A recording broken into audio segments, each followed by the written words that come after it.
Welcome to Man Does Tech, where I solve the problems you didn't even know you had. You'll begin by confirming prerequisites: a verified Bitget account, the Google Authenticator app installed, and a secure place for recovery codes. First, sign into Bitget and go to Security Settings. This is where two-factor authentication lives. Once in Security, tap Bind Google Authenticator. You'll see a QR code and a 16-character key.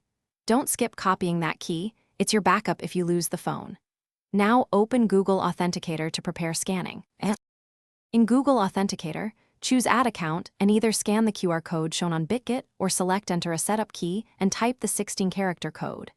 Name the entry something like Bitget so you'll recognize it later. After adding, the app generates a 6-digit code that refreshes every 30 seconds.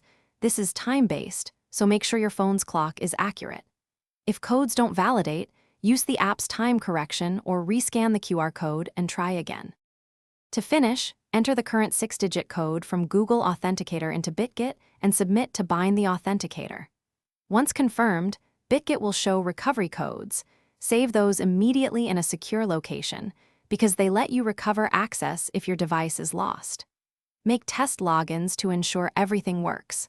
If authentication fails later, resync your phone's clock, re-enter the 16-character key into a fresh authenticator entry, or use the saved recovery codes to regain access. Thanks for watching. If you found this helpful, don't forget to like and subscribe.